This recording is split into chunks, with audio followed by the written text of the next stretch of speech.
Olá pessoal, sejam todos muito bem-vindos ao nosso podcast Entendeu, Pai? Não se esqueça de nos seguir no YouTube, no Spotify e nas redes sociais. Curta os vídeos e comentem as suas dúvidas e sugestões.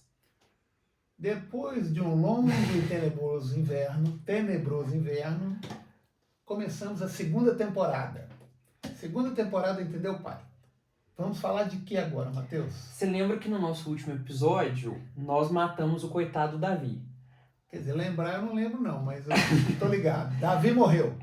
A gente fez, nos últimos 2 episódios, toda a história, né? De como é que Davi virou rei em um episódio.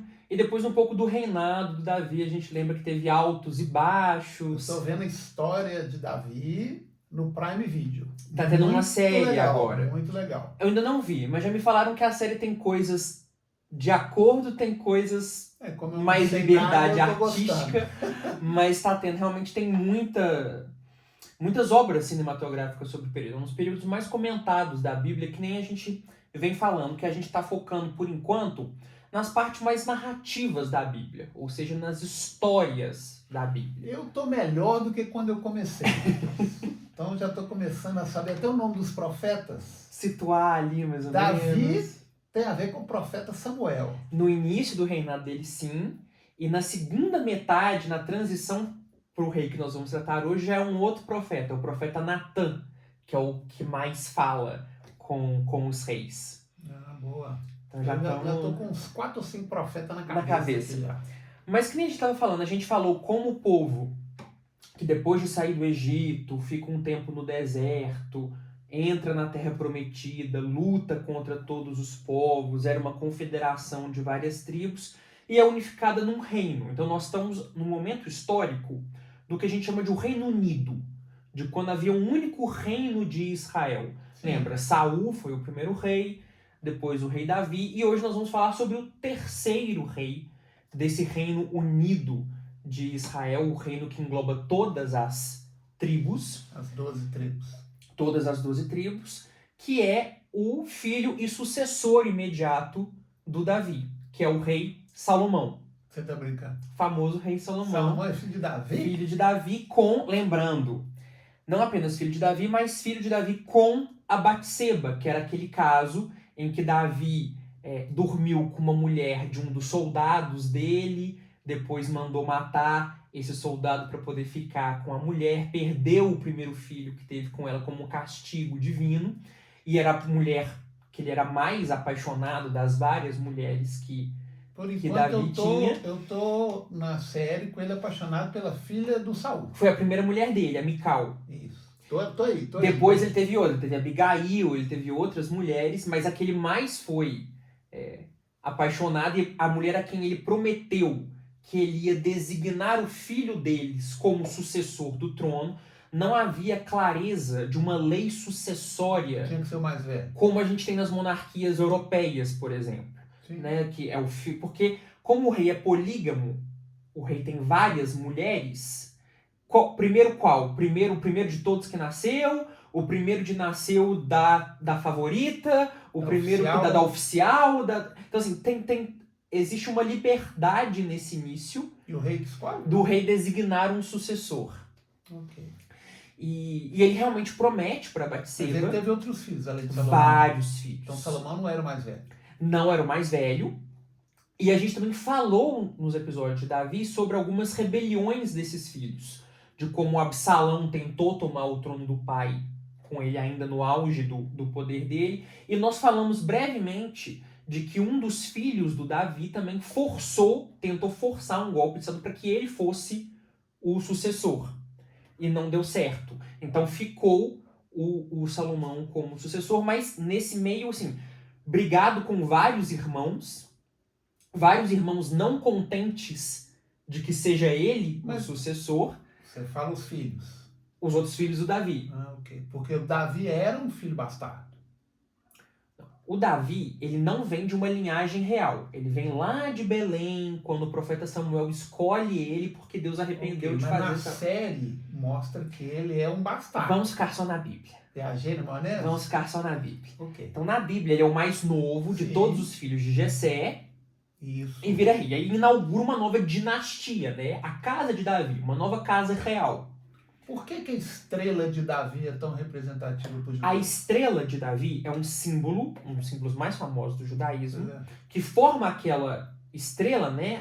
Aquela estrela de 6 pontas, porque 6 é o número dos dias da criação, então um número muito simbólico no judaísmo. E a letra D de Davi, a letra Dalet, em hebraico, que forma uma quina. Se você coloca 6 quinas, girando elas, forma a estrela de Davi. Então é 6 vezes É isso, então? o D de Davi que forma a estrela de Davi, que é Nossa, um dos símbolos mais populares, né? do judaísmo.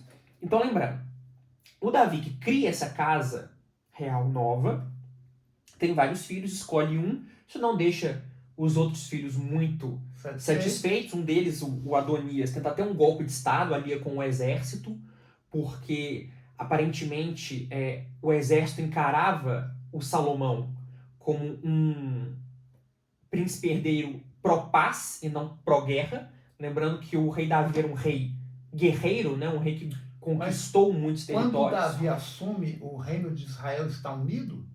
O rei Saul consegue unificar as 12 tribos. Ah, conseguiu? Ok. O rei Davi ele consolida a independência e é um rei guerreiro. Ele expande o reino e fixa os territórios mais comuns do que seria o reino de Israel. Por enquanto aqui a gente está chamando de reino de Israel. Ok. Enfim, a gente viu que o rei Davi então morre já velho e passa pro Salomão. Então, essa história está na Bíblia ali entre os capítulos. Lembra que existem dois conjuntos de livros que são os livros históricos. Então você tem o livro de 1 e 2 Samuel, que conta como criou-se o reino, conta a história de Samuel com Saul e com Davi. Os livros de 1 e 2 Samuel. É isso? E depois entre os livros de 1 e 2 Reis, que vai falar sobre os reis da terra. Ainda não cheguei lá. Sabe que eu estou evoluindo bastante, biblicamente falando. Você já estudou Gênesis, Êxodo, Levítico e estamos em números. e estamos estudando números. Falando que isso está acontecendo na casa do Mateus, o estudo bíblico lá. Estou melhorando, já não sou ignorante. Vamos caminhando. Então, isso está, a história de Salomão, nos primeiros 11 capítulos do livro de 1 Reis. Se você abrir sua Bíblia no livro de 1 Reis... A história de Salomão começa em Reis. Primeira Reis? Os 11 primeiros capítulos são... Reis. Ah, ok. Tem Reis 1 e Reis 2. 1 e 2 Reis. Sim. Então está lá a história de Salomão. Que é repetida, todas as histórias dos reis são repetidas no livro de Crônicas, em 1 e 2 Crônicas. No caso de Salomão, está do 1º ao 9º capítulo de 2 Crônicas. Então, 1 Reis e 2 Crônicas é onde você tem a narração da vida do rei Salomão. Então, ele ascende ao trono, muito ainda patrocinado por grandes figuras que vão fazer essa transição do reinado dele. Então, por exemplo, o profeta Natan, que ungiu ele como rei quando Davi estava no leito de morte. A mãe dele, que é a Batseba, que já é uma estadista com anos de praça, vai encaminhar ele nos primeiros anos de reinado. Aqui no profeta, eu estou apaixonado com os profetas. Samuel ungiu Davi. E Natan ungiu Salomão. Mas Samuel morreu de velho, surgiu da história? Não, morreu de velho, de velhice. Tá, e o Natan surge de onde? Do quê?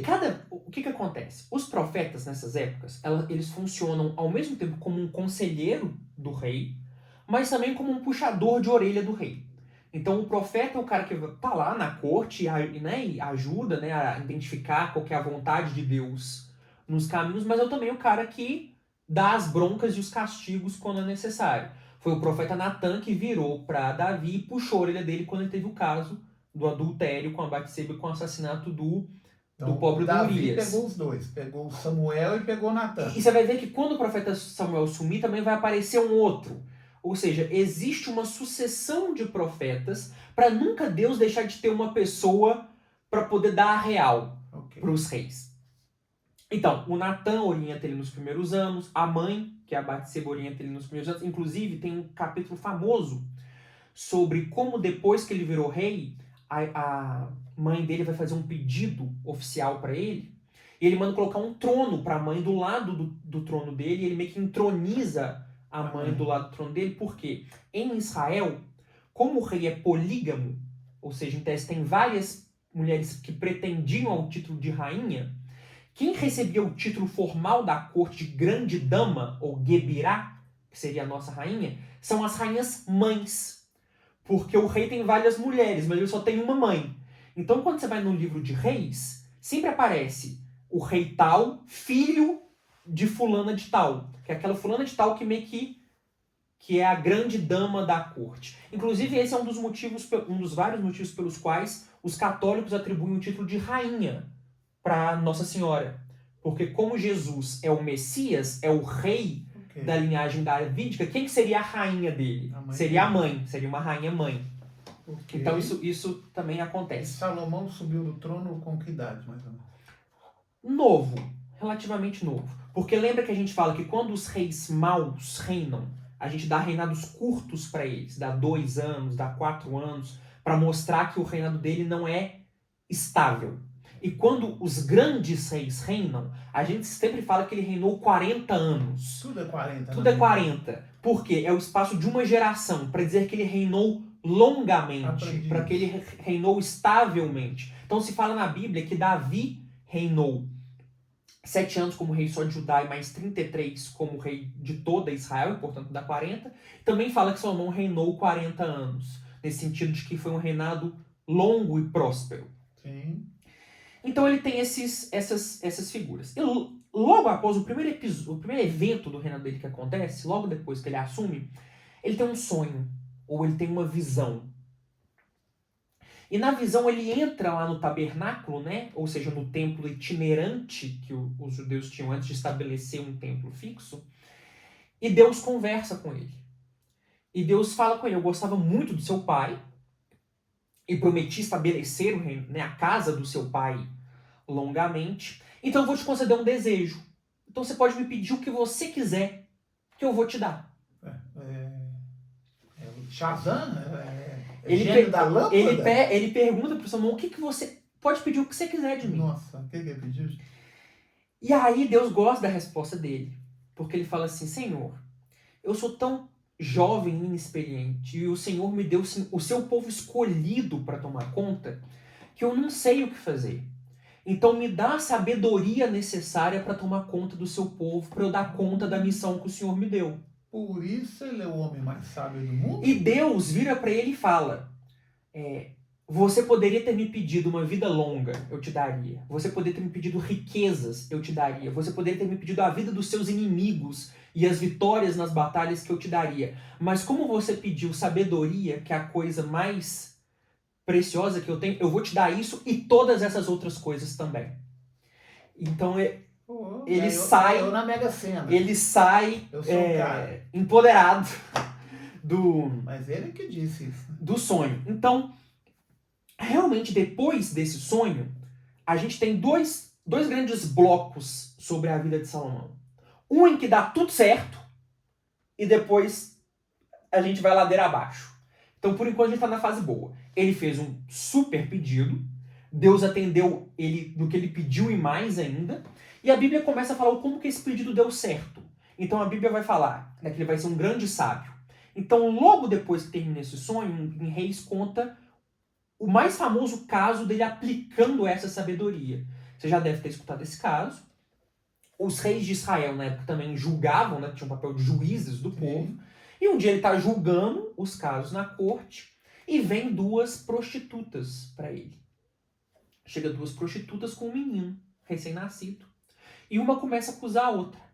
Começa a falar assim: Senhor, nós somos 2 prostitutas e não moramos na mesma casa, a gente compartilha a mesma casa. E a gente teve filhos ao mesmo tempo. Essa daí, durante a noite, rolou em cima do filho dela, matou o filho dela e roubou e trocou o menino.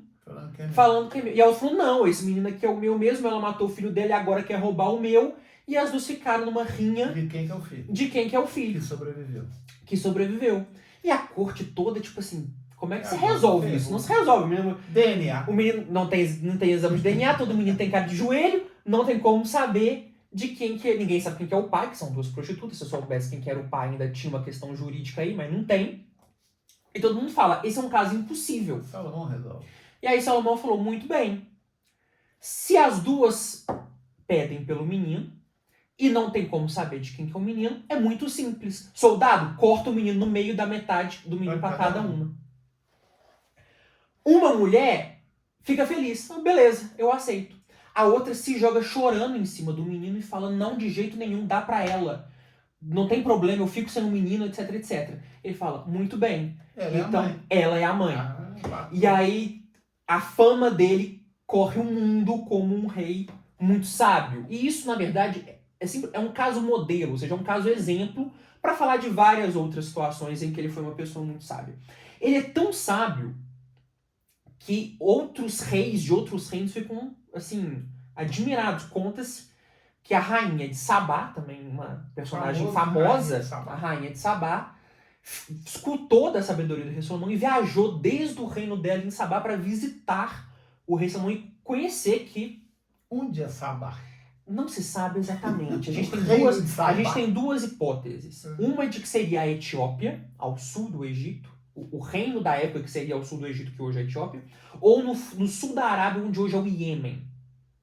Tem essas duas hipóteses. E a Bíblia conta que ela foi e que Salomão mostrou todo o país para ela, ensinou todas as coisas para ela, ela ficou muito admirada e deu um presentaço e depois foi embora. Isso é o que está na Bíblia.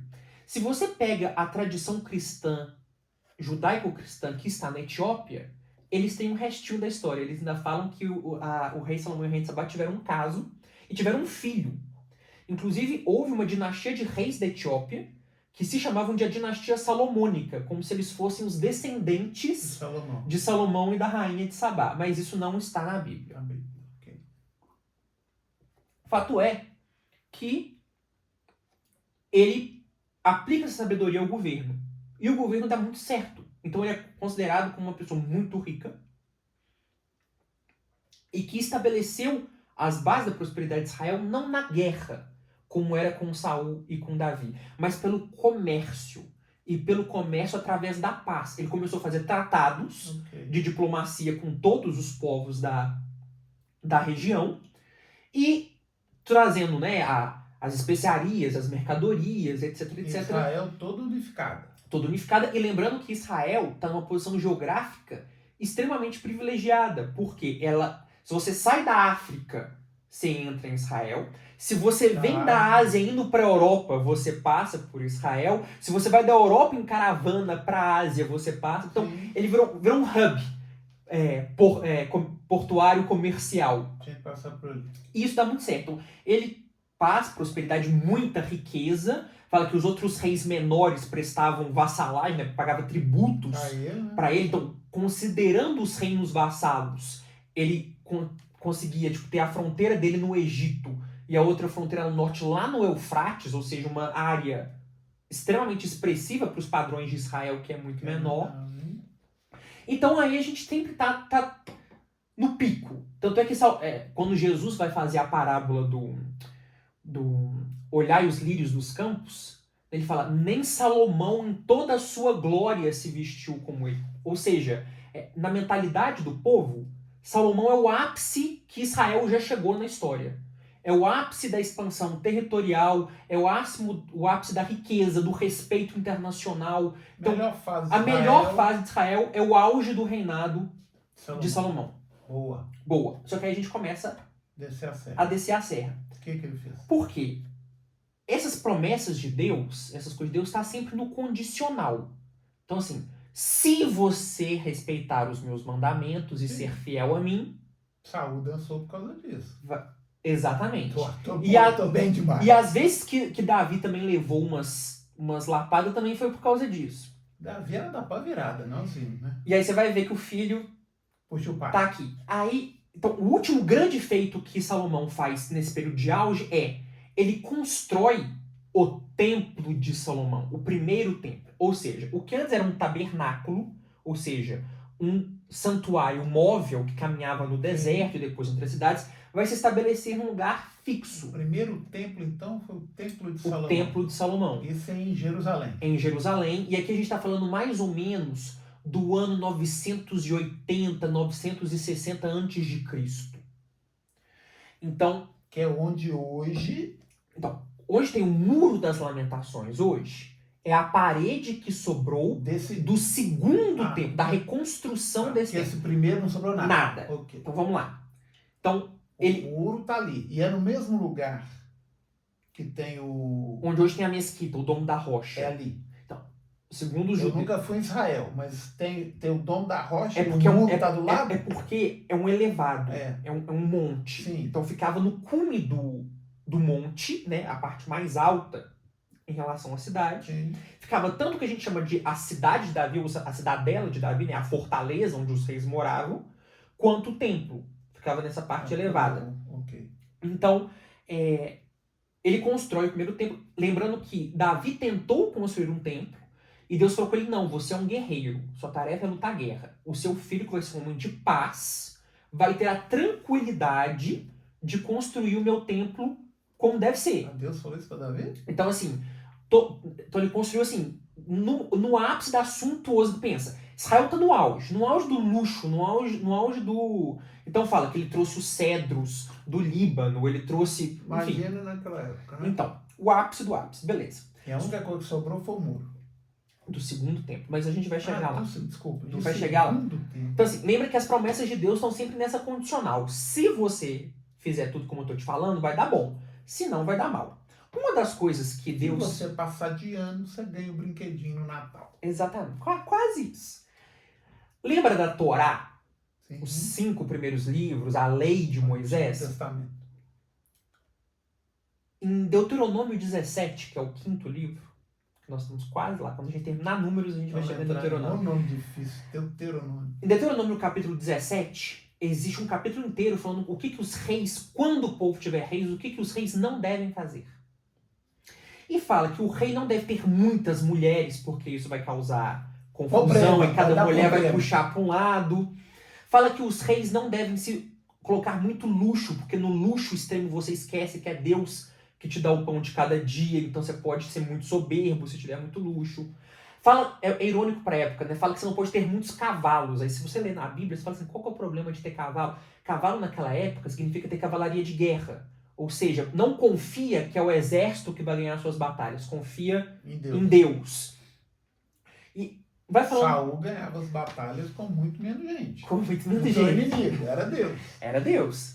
Lembra que quando Davi mandou fazer um censo, Deus castigou? Por quê? Por que você está querendo saber qual é o tamanho do seu exército? Quem que dá a batalha sou eu. Então, fala tudo isso em Deuteronômio. E se você, como um bom judeu, tá com a Torá na cabeça, porque as pessoas tinham a Torá decorada na cabeça, quando você lê a história de Salomão, você vai falar assim, isso aqui não tá indo para um caminho bem. Porque nem eu te falei, é o auge da prosperidade. Então, é a primeira vez que os reis constroem os palácios, constroem os templos e fazem todos os banquetes luxuosíssimos. Nessa questão de fazer tratado de comércio, como é que ele faz tratado de comércio? Ele casa com uma princesa de cada povo que ele faz tratado.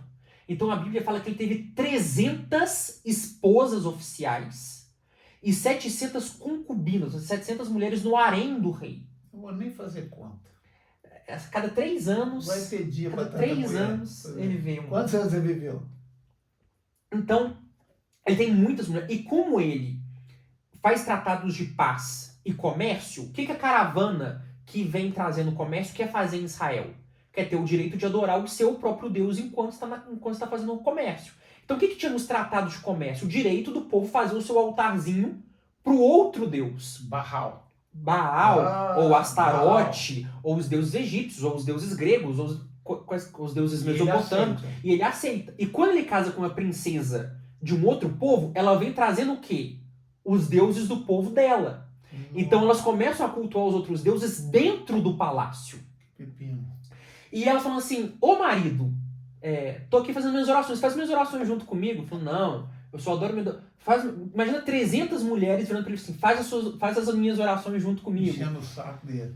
Então, fala que no final primeiro ele começou uma tolerância religiosa para abrir o comércio, mas que depois o povo foi ficando idólatra, porque em vez de ter um deus, você começou a ter vários deuses no mercado, literalmente, e que no final da vida ele mesmo estava meio idólatra, fazendo as orações para os deuses das esposas. Entendi. Então, existe uma derrocada moral de Salomão, porque aí ele vai curtir a vida nos banquetes, ele vai curtir a vida das mulheres, ele vai aceitar a idolatria das esposas, depois entrar na idolatria das esposas. É meio natural isso acontecer. Então assim, o que a Bíblia está te mostrando? Pô, é Deus que te fez chegar até aqui.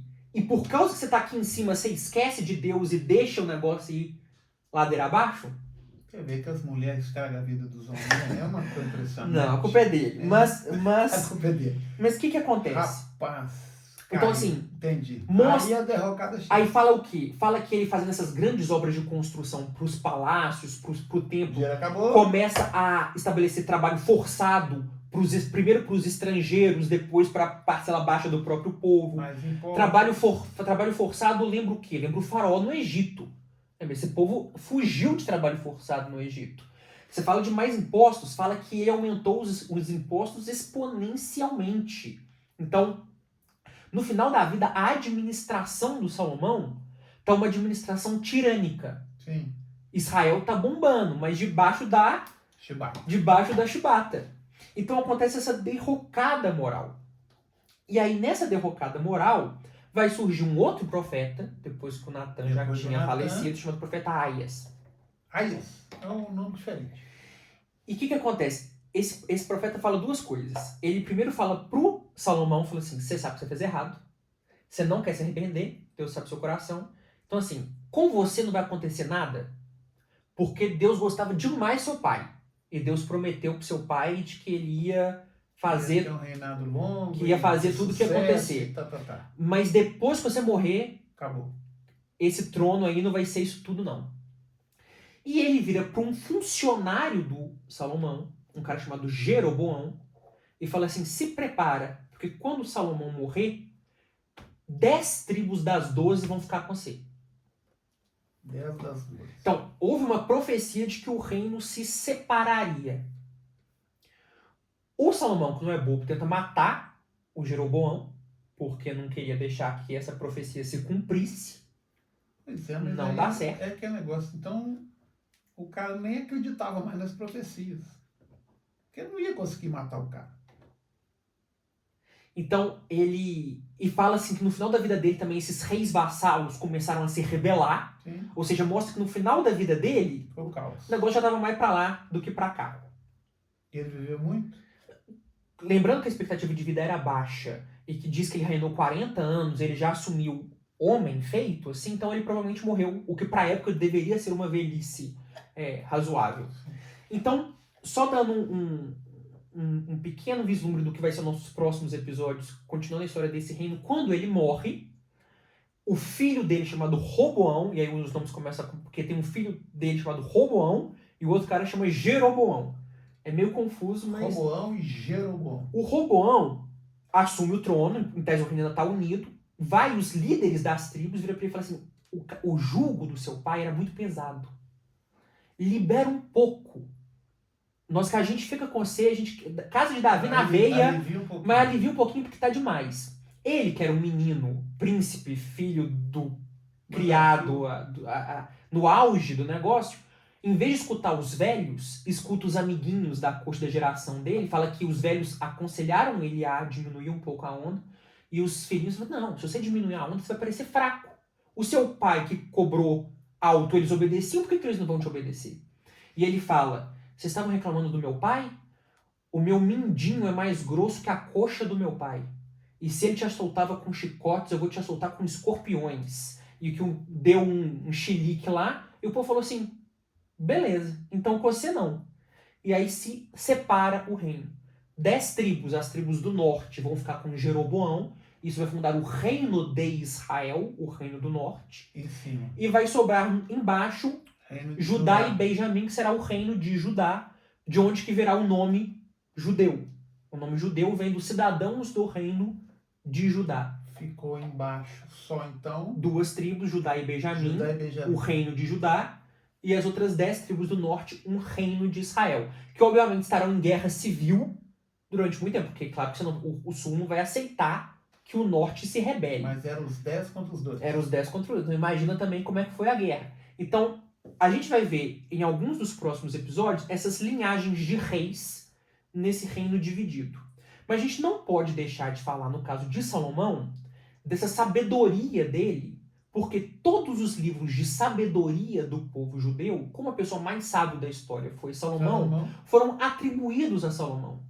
Então tem como se ele tivesse escrito, ou então ditado o conteúdo que depois alguém só escreveu. Redigiu. Então, vários livros de sabedoria na Bíblia, o livro de Provérbios, o livro de Eclesiastes, o livro do Cântico dos Cânticos, 3 que estão na Bíblia de todo mundo. São e um que está na Bíblia católica também, Sabedoria de Salomão, lembrando que a católica tem 7 a mais do que as protestantes.